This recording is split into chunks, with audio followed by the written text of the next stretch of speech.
Olá, seja muito bem-vindo ao canal 7 de Teologia. Aqui é o professor Sérgio Lenz e hoje é dia de Escola Bíblica Dominical e estamos no limiar de começar um novo trimestre, mais 13 preciosas lições que irão tratar acerca da grande comissão, o Ide de Jesus, aquilo que a igreja foi chamada para fazer, e se não fizer, será cobrada pelo Senhor da Seara, que nos chamou a fazer a sua obra.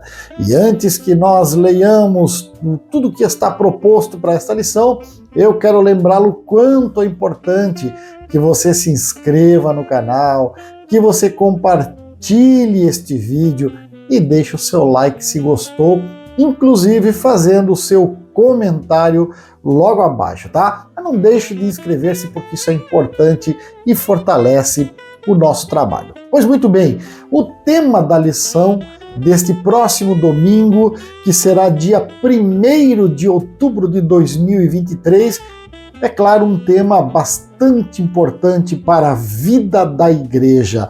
A grande comissão, um enfoque etnocêntrico. Uau, professor, começa explicando para nós esse negócio de etnocêntrico, e eu explico.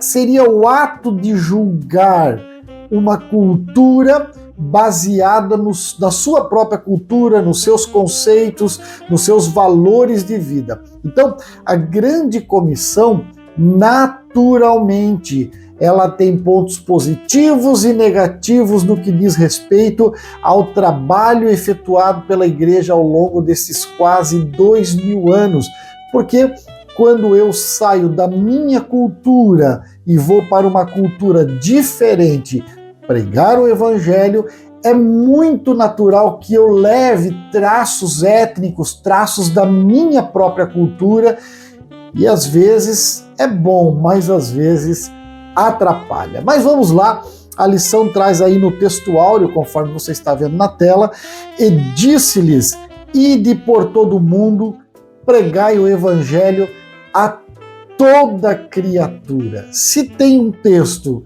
conhecido, é Marcos 16:15, o texto que está aí na nossa lição para este domingo. A verdade prática, então, já vai trazer a seguinte ideia. A ordem imperativa de Jesus aos seus discípulos aponta para a universalidade da pregação do evangelho no mundo. Pois bem, a introdução, como nós conhecemos, ela vai trazer assim: nesse trimestre estudaremos sobre a obra missionária. E que bom que o Senhor, através do seu Espírito Santo, desperte em cada um de nós o desejo por missões. Afinal de contas, o propósito é esclarecer a respeito da grande comissão, conceituar e desenvolver o tema de missões e, claro, apresentar uma visão global do Evangelho. Se conseguirmos isso, nós seremos muito felizes. A nossa lição, como você está vendo aí acima, ela é subdividida em 3 tópicos. O primeiro, a grande comissão. O segundo tópico, missões transculturais. E o terceiro tópico, visão global do Evangelho no mundo. E quando nós pensamos já no primeiro tópico, a grande comissão, vem a pergunta: o que é a grande comissão? Finalmente, o que é? Bom, o autor da lição foi muito feliz porque ele coloca assim: esse mandamento da grande comissão de pregar o evangelho a toda criatura, ele tem rastros no Antigo Testamento, mas está fundamentado no Novo Testamento. Veja, não existe plano B. Deus sempre está na sua vontade, ou seja, sempre plano A. No Antigo Testamento, a igreja, que era os chamados para fora, né, a eclesia, a igreja, era Israel, os judeus. E a missão dos judeus era uma missão centrípeta. Eles foram estabelecidos na terra de Canaã e receberam as leis, receberam os sacerdotes, os profetas, receberam as promessas, tudo com um único objetivo: atrair para si, e por isso chamamos de missão centrípeta, atrair para si e ser o centro, o grande foco da presença de Deus distribuída às nações. Tanto é que há um versículo que nos diz: esta é Jerusalém, pula no meio das nações. Então o objetivo era atrair, ser o centro, ser o foco. Mas Israel parece que não entendeu no seu todo essa grande missão. E ao invés de atrair, fechou-se em si mesmo, tornando-se uma nação até certo ponto egoísta e arrogante, por serem detentores das revelações da verdade e da vontade de Deus. E por isso que a igreja, ela recebe uma missão totalmente diferente de Israel, no sentido de ficar fechado em um único lugar. A missão de Israel era centrípeta, a missão da igreja é centrífuga. Você já colocou lá na máquina de lavar roupa ou naquela máquina de centrifugar roupas, as suas roupas lá, enfim, e depois que lava, o que acontece? Ela gira com força, jogando contra as paredes da secadora, de modo que a água é expelida, é jogada fora. E a ideia é exatamente essa. Quando o Espírito Santo veio sobre os discípulos e aqueles apóstolos que estavam reunidos em Jerusalém esperando a promessa, quando ele veio sobre eles, ele espalhou de modo que a palavra de Deus foi revelada e foi levada a todas as nações. E por isso é uma missão centrífuga. Okay? O ponto 2 desse primeiro tópico vai tratar sobre a questão cultural. E aí eu destaquei uma frase que diz assim: anunciar o evangelho em uma cultura diferente é o grande desafio da obra missionária. Porque perceba que cada cultura, ela traz consigo as belezas da revelação do bem que Deus deixou para a humanidade. Você lembra lá que foi aberto os olhos de Adão e Eva e eles ficariam conhecedores do bem e do mal? Então o bem foi revelado também, o mal também está lá, mas o bem foi revelado. E há beleza na poesia, há beleza na cultura, há beleza na música. Não se pode jogar fora aquilo que é belo e que está em consonância com a ética moral exalada pelas escrituras sagradas. O que se faz é aproveitar o melhor para levar o evangelho, cuidando para que esse evangelho não seja etnocêntrico a ponto de querer alterar totalmente a cultura de um povo, destruindo-lhe sim as raízes.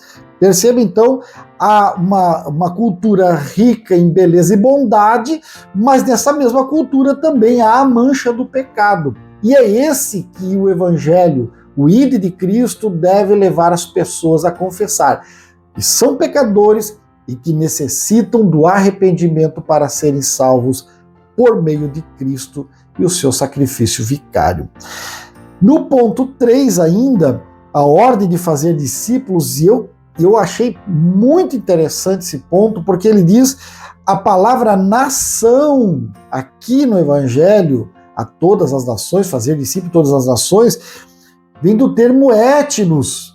E olha que diferença, porque o termo etnos se refere a grupo étnico, não necessariamente países. Enquanto nós temos 193 países no mundo que são reconhecidos, nós temos 24 mil grupos étnicos. Então veja, 193 países, 24 mil grupos étnicos. E a Bíblia então nos diz que nós não devemos ir somente aos países, mas nós devemos ir aos 24 mil grupos étnicos. A maioria deles com o seu próprio idioma, com a sua própria cultura, os seus próprios costumes. E esta é a tarefa, um grande desafio para a Igreja de Cristo. Não é pegar um avião, um ônibus, um táxi ou a pé, uma mochila e andar por 193 países necessariamente, mas alcançar 24 mil etnias diferentes que estão hoje diante de nós como um desafio. E aí, claro, a eficácia da grande comissão só vai acontecer se proclamar o evangelho em palavras e ações a toda criatura, discipular novos convertidos, tornando-os fiéis seguidores, porque uma coisa é entregar um folheto e dizer Jesus te ama, aceita Jesus e segue tua vida, outra coisa é dedicar-se, levar esta pessoa, esta vida até as águas do batismo e conseguir discipulá-la a ponto de que ela se torne também um proclamador das boas novas, né? Então uma coisa é aceitar Jesus, outra coisa é ser seguidor de Cristo, são duas coisas bastante diferentes. No segundo tópico da lição vai tratar sobre missões transculturais. Claro, trans, movimento que vai além de, movimento através de. E a ideia do transcultural é ir além da nossa própria cultura.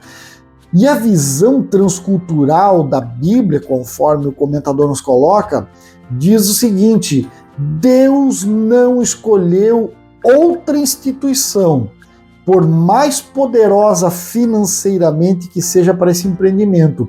Entretanto, para esse trabalho, ele escolheu a igreja, estabelecendo-a na terra com a sua missão de expandir o reino para todos. E isso bate muito forte em nossa cabeça, porque é nossa tarefa, nós cristãos somos chamados para ganhar almas. E eu fico preocupadíssimo quando eu vejo, principalmente entre os grupos neopentecostais, que são os pentecostais de última geração, fazendo um bocado de bobagem. Inclusive hoje a gente vê isso nas redes sociais, umas infantilidades criando, uns maneirismos, se fechando no seu mundinho, no seu gueto particular. E a igreja não pode ser assim, a igreja tem que romper isso. A igreja tem que viver o amor de Cristo.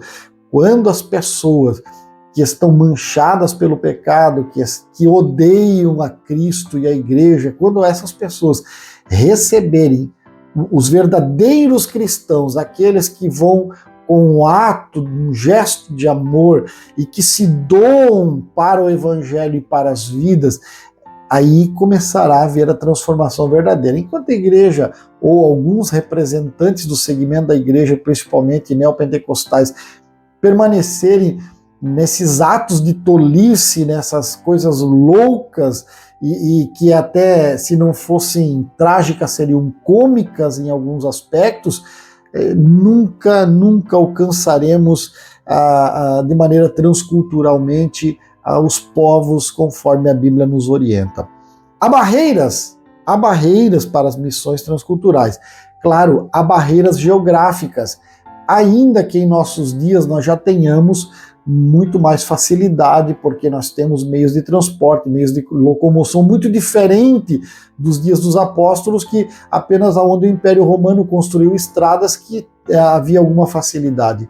Nos nossos dias nós temos asfalto, nós temos internet, nós temos aviões, nós temos bons carros. Então as barreiras geográficas, eu diria até que elas acabam caindo por terra, né? As barreiras culturais, aí essa é um pouquinho mais complexa, porque ela demanda dedicação para conhecer a cultura do povo aonde se vai levar o evangelho. Então, costumes, hábitos de vida, enfim. E aí nós temos também as barreiras econômicas. Nem todo mundo está pronto para todos os lugares. Há lugares onde você sai, por exemplo, do Brasil com R$1, e esse real vai valer 30, 40 dinheiros daquele lugar. Então aí fica fácil. Mas se você sai com R$1 e vai para a Inglaterra, onde a libra esterlina está aí na casa dos R$7, então é muito mais complexo, né? Há barreiras linguísticas, e essa é outra que só é vencida com dedicação. eu preciso aprender o idioma para onde eu estou me propondo a levar o evangelho, porque senão não adianta muita coisa. E a pior de todas, eu diria que é a barreira religiosa. O nosso mundo, já dissemos isso em outras oportunidades, ele está chato de viver porque ele está se formando guetos que abrem guerra contra o seu rival, o seu adversário que pensa diferente. E as barreiras religiosas, temos aí o islamismo, o ateísmo, o materialismo, o secularismo, que gritam alto contra o cristianismo. E o cristianismo também tem sido corrompido de certa forma, dando assim ênfase e margem para que os inimigos se levantem contra a verdade que pregamos. Mas enfim, está aí o desafio a alcançar os confins da terra. O terceiro tópico, então, ele vai nos encerrar dizendo evangelização e discipulado e arrependimento. Claro, visão global do evangelho no mundo.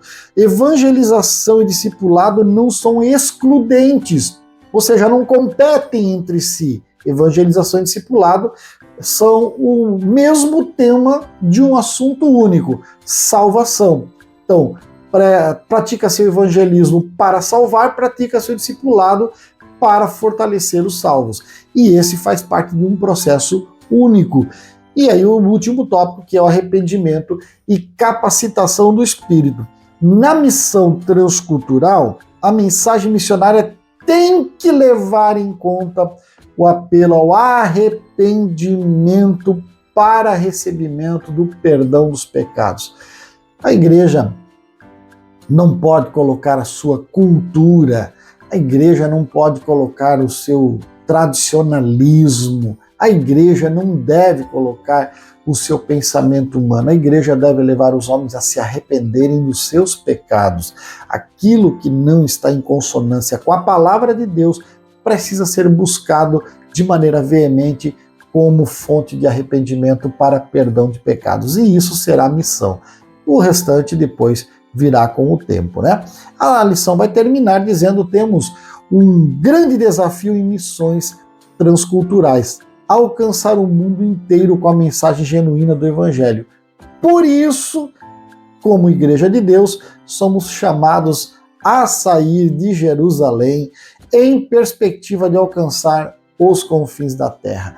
Que o Espírito do Senhor nos ilumine, nos oriente, nos dê graça para que sejamos tais quais aqueles que foram chamados e são obedientes ao Senhor da Seara.